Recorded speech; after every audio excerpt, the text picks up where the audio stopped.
บัดจำเรียบสู้บองปอนมัดเนสดับตั้งออกนี้เนื้อขนมไทยนี้คือขยำนังอ่านเมเรียนประวัติวิจัยถนัดที่ดับมวยบรรทอมดอลเมเรียนตีปรามปีได้เมียนจำนองเชิงถ่าสถานเพียบทวีปอาหรับมนสงครามโลกเลิกตีมวยบรรทอไปจับในวิดีโอนี้เนี่ยตั้งออกนี้หนึ่งอาร์ตปอนนี้อมปีประตการแต่งหลายแตะตองแต่หนึ่งสงครามโลกเลิกตีมวยวิเพียปีมูลเหตุในสงครามอบรมสมาร์ดไดสไนหาจิตหนึ่งมนุษย์จิตในดามศตวรรษที่มาภัยประเทศบารังหนึ่งอังเคลบานคัดโจขณีโปรเจียประเทศแต่ตัวพอลประยาวปีอาณานิคมจรันจึงเกในเลิศพิภพโลกจำนายประเทศรัสเซียตรัยตัวปาราใจอย่างทนเงาขนมสงครามญี่ปุ่นหนึ่งรัสเซียในดับบอนมันจูรีเมาห้าอำนาจในทวีปยุโรปคลามีการจรนายหนึ่งบารังหนึ่งประเทศอังกฤษโดยคล้วนขมีนตีบซาอาณานิคมหรือก่อมีนติดตุดเหตุในหายบานจำเริญเอาสถานเพียบในยุโรปจูวิบัติกันแต่เจริญหนึ่งกันแต่ต่างหลังโดยมันอาจดอสไรวิบัติสันติวิธีบานจำนวนเล็กมวยถมการประนังประเจงเราเวียงข้างกำลังหนึ่งข้างเศรษฐกิจในจงศตวรรษที่ดอกประบุนหนึ่งดามศตวรรษที่มาเผยตำเนียตำนองอันตรจิตกันตายรงกู้รงเกอคลังหลังเชียนตะเรากาประตูสงครามประกอบแต่ดาวกรุธนะเนเลชาอันตรจิตบานเล็กล้างกำลังทำไมดอกคลั่งคลาในทวีปยุโรปการบังรวมประเทศอาลมองหนึ่งอิตาลีเมียนกำลังดอกคลั่งคลาการเล็กรูปเรียงมหาอำนาจต่างปีนี้หนึ่งป้าตังเกตเลจักรภพอังกฤษบารังรัสเซียออสเตรียฮังการีหนึ่งมหาอำนาจเซมเตียดดาวเชียมันรวยในทวีปอาซีเนี่ยได้จองมีนตัวนาทีคือญี่ปุ่นบานเทอเอาป้าตังเกตหนึ่งพอประโยชน์ระบอบรัสเซียอังกฤษอาลมอง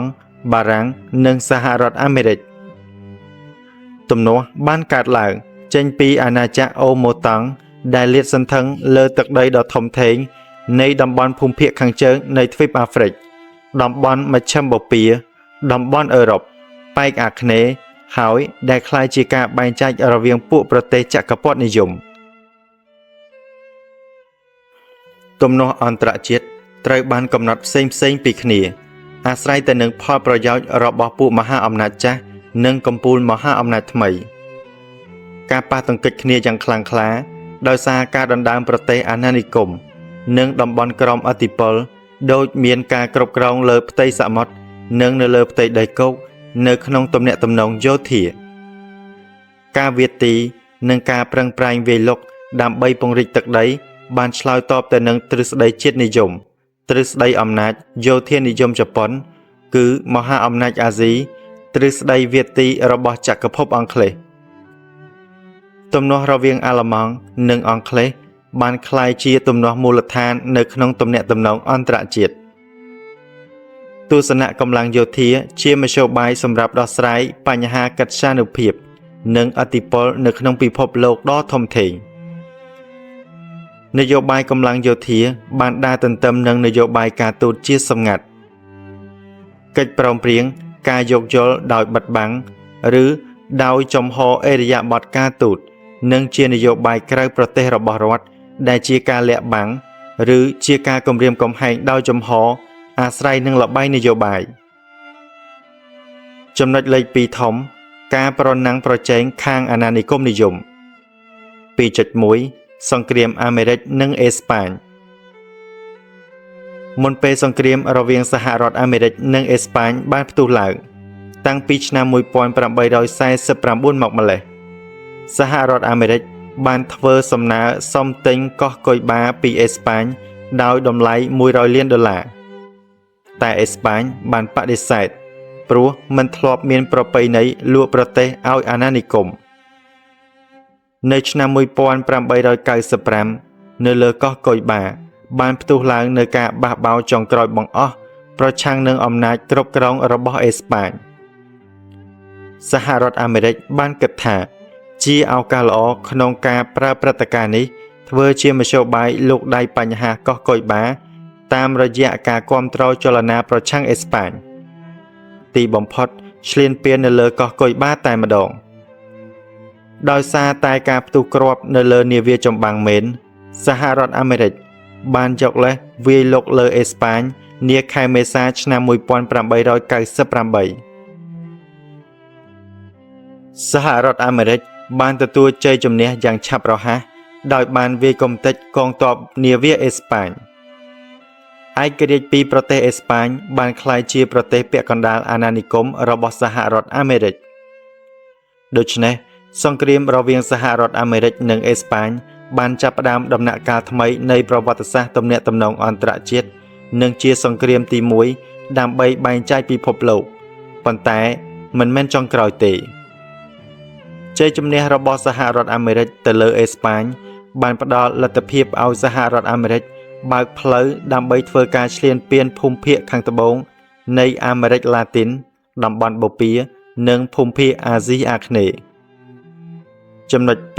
2.2 សង្គ្រាមរវាងចក្រភពអង់គ្លេសនិងសាធារណរដ្ឋបួរសង្គ្រាមមួយទៀតដែលតាក់ទងទៅនឹងការបែងចែកពិភពលោកគឺពាក់ព័ន្ធអង់គ្លេសជាមួយនឹងសាធារណរដ្ឋបួរទាំងពីរដែលស្ថិតនៅភូមិភាគខាងត្បូងនៃទ្វីបអាហ្វ្រិកសង្គ្រាមរវាងអង់គ្លេសនិងបួរគឺចន្លោះឆ្នាំ1899ដល់ឆ្នាំ1902គឺជាសង្គ្រាមដែលមានទ្រង់ទ្រាយធំចក្រភពអង់គ្លេសបានបញ្ជូនកងទ័ពចំនួន250,000នាក់ទៅប្រយុទ្ធនឹងកងទ័ពបួរដែលមានដើមកំណើតពីប្រទេសហូឡង់នៅក្នុងការប្រយុទ្ធគ្នានោះគេបានប្រើអាវុធយុទ្ធភ័ណ្ឌទំនើបដែលជាគំរូដល់កងទ័ពនៅលើពិភពលោកនិងជាលើកទី1ដែលកងទ័ពអង់គ្លេសបានប្រើកាំភ្លើងយន្តកម្លាំងរបស់គូសត្រូវមិនស្មើគ្នាទេកងទ័ពបួរបានទទួលបរាជ័យសាធារណរដ្ឋទាំងពីររបស់ជនជាតិបួរត្រូវបានភ្ជាប់ជាអាណានិគមរបស់អង់គ្លេសការយោគយល់គ្នារវាងអំណាចមេត្រូប៉ូលអង់គ្លេសនិងពួកស្បែកសបួរដោយជាប់ពាក់ព័ន្ធផងដែរទៅនឹងជនជាតិស្បែកខ្មៅនៅទីនោះបានបង្កើតសហភាពអាហ្វ្រិកខាងត្បូងនៅឆ្នាំ1910គេបានទទួលឋានៈជាសមាជិកដូមីណូនស្វ័យភាពក្នុងការដឹកនាំប្រទេសចំណុច 2.3 សង្គ្រាមរុស្ស៊ីនិងជប៉ុនសង្គ្រាមរុស្ស៊ីនិងជប៉ុនគឺចាប់ផ្ដើមនៅឆ្នាំ1904ដល់1905គឺជាសង្គ្រាមបែងចែកតំបន់អាណានិគមនៅក្នុងតំបន់ចុងបូព៌ានៅក្នុងសង្គ្រាមនេះអង់គ្លេសនិងសហរដ្ឋអាមេរិកស្ថិតនៅក្នុងភាគីរបស់ជប៉ុនអង់គ្លេសនិងសហរដ្ឋអាមេរិកខ្ចីដៃជប៉ុនដើម្បីធ្វើឲ្យស្ដេចរុស្ស៊ីចុះទន់ខ្សោយនៅឆ្នាំ1902អង់គ្លេសបានចុះហត្ថលេខាចងសម្ព័ន្ធភាពនឹងជប៉ុនរីឯសហរដ្ឋអាមេរិកបានជួយជប៉ុនដើម្បីបានចំណេញក្នុងការចុះហត្ថលេខាសន្តិភាពជាមួយនឹងរុស្ស៊ីក្នុងឆ្នាំ1905ជាលទ្ធផលជប៉ុនបានពង្រឹងគោលជំហររបស់ខ្លួននៅក្នុងភូមិភាគខាងត្បូងនៃតំបន់ម៉ាន់ជូរីនិងបានបង្កបរិយាកាសល្អ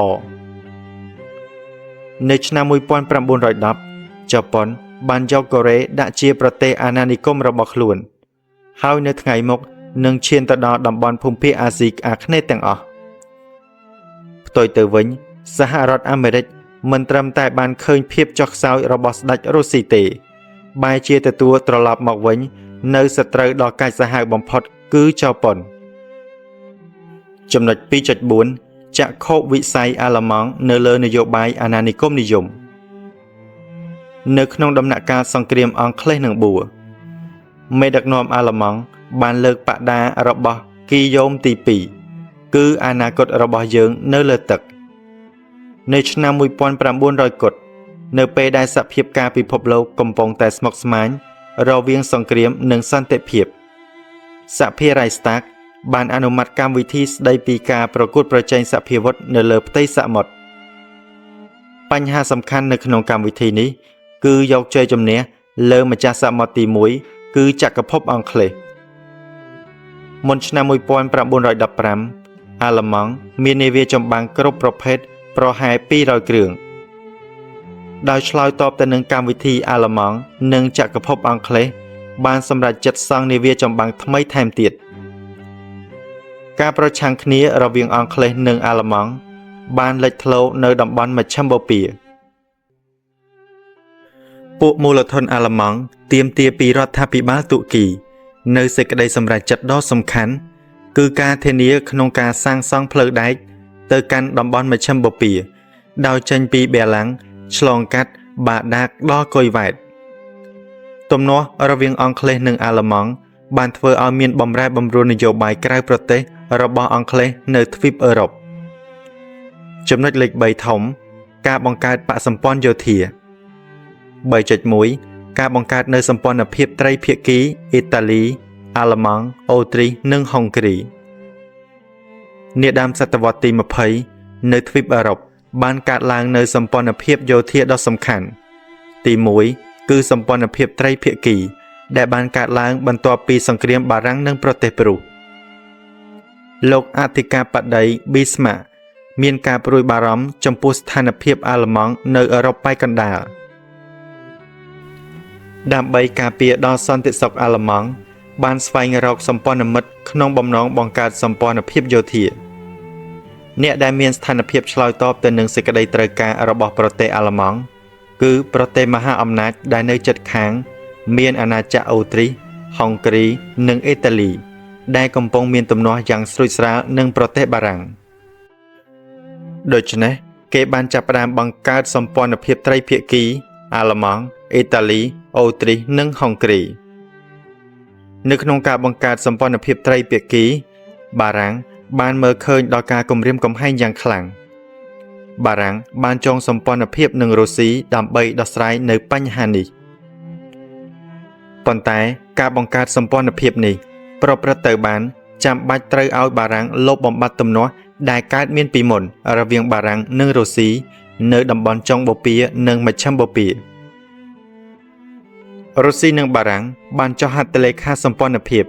ស្តីពីកតិកាសញ្ញានយោបាយយោធាដូច្នេះនៅចុងសតវត្សទី19នៅទ្វីបអឺរ៉ុបបានបង្កើតប្លុកយោធា2គឺប្លុកអាល្លឺម៉ង់អ៊ីតាលីអូទ្រីសហុងគ្រីនិងប្លុករុស្ស៊ីបារាំងចំណុច 3.2 ការបង្កើតសម្ព័ន្ធភាពត្រីភាគីបារាំងរុស្ស៊ីអង់គ្លេសនាឆ្នាំ1907ចក្រភពអង់គ្លេសបានគិតថាចង់រក្សាស្ថានភាពការកាត់ផ្តាច់ពីទ្វីបអឺរ៉ុបហើយចង់លេងល្បែងចន្លោះទំនាស់ដែលស្នេតនេះអង់គ្លេសបានប្រើតាំងពីយូរយារណាស់មកហើយប៉ុន្តែបញ្ហាចំពោះមកការថែរក្សាស្ថានភាពនេះតទៅទៀតគឺមិនបានយូរអង្វែងនោះទេផ្ទុយទៅវិញនៅក្នុងនយោបាយអង់គ្លេសគឺជំរុញវិបត្តិម៉ារ៉ុកនាឆ្នាំ1905ដល់1906នៅខែមេសាឆ្នាំ1904អង់គ្លេសនិងបារាំងបានចុះហត្ថលេខាលើកិច្ចព្រមព្រៀងនៅក្នុងឯកសារជាសម្ងាត់នៅក្នុងកិច្ចព្រមព្រៀងស្តីពីការបែងចែកតំបន់អាណានិគមបារាំងបានសន្យាថានឹងមិនពាក់ព័ន្ធបញ្ហានយោបាយអាណានិគមរបស់អង់គ្លេសនៅក្នុងប្រទេសអេស៊ីបឡើយរីឯអង់គ្លេសបានសុខចិត្តប្រគល់តួនាទីឲ្យបារាំងក្នុងការគ្រប់គ្រងលើម៉ារ៉ុកចក្រភពអាល្លឺម៉ង់ក៏បានចង់ចូលរួមក្នុងការបែងចែកដែរទើបព្រះចៅអធិរាជគីយ៉ូមទី2បានធ្វើដំណើរកម្សាន្តតាមទូកក្ដោងទៅកាន់កំពង់ផែម៉ារ៉ុកតង់សែនៅទីនោះគីយ៉ូមទី2បានស្វាគមន៍ឯករាជ្យដល់សុលតានម៉ារ៉ុកការលូកដៃរបស់អាល្លឺម៉ង់បានធ្វើឲ្យរំជើបរំជួលនៅក្នុងទ្វីបអឺរ៉ុបរដ្ឋាភិបាលអង់គ្លេសយល់ថាដើម្បីបង្ខំឲ្យអាល្លឺម៉ង់កុំលូកដៃចូលមិនមែនត្រូវការតែកម្លាំងទ័ពនាវាខ្លាំងក្លាតែមួយមុខប៉ុណ្ណោះទេកម្លាំងទ័ពជើងគោកក៏ត្រូវតែខ្លាំងដូចគ្នាដែរក្រៅពីនេះត្រូវការជំនួយសម្ព័ន្ធភាពនៅទ្វីបអឺរ៉ុបនយោបាយកាត់ផ្តាច់ខ្លួនពីទ្វីបអឺរ៉ុបរបស់អង់គ្លេសត្រូវបញ្ចប់នៅដើមឆ្នាំ1906កិច្ចព្រមព្រៀងជាសម្ងាត់រវាងអង់គ្លេសនិងបារាំង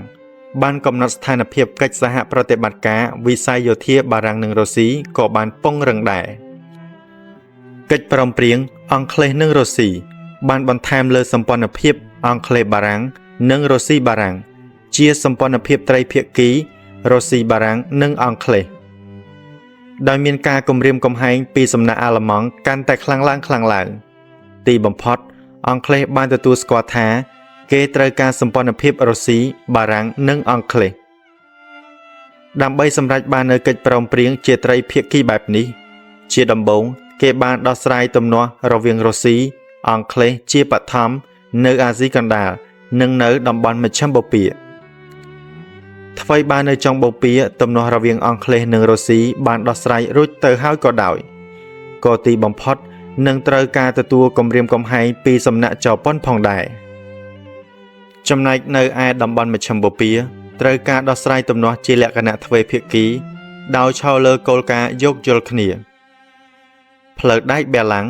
កាដាតកុយវ៉ែតត្រូវបានកសាងរួចពេលនោះអាល្លឺម៉ង់បានបន្តការដាក់មូលនិធិមកក្នុងតំបន់មជ្ឈិមបូព៌ានៅក្នុងទីក្រុងបានបន្តពិភាក្សាគ្នាថាបើឃើញវត្តមានរុស្ស៊ីនៅក្នុងកងស្តុបទីណូបប្រសើរជាងឃើញកងកម្លាំងកាំភ្លើងធំអាល្លឺម៉ង់នៅក្នុងតំបន់ឈូងសមុទ្រពេកហេតុដូចនេះទើបគេបានឲ្យតម្លៃកិច្ចព្រមព្រៀងរុស្ស៊ីនិងអង់គ្លេសក្នុងកម្រិតខ្ពស់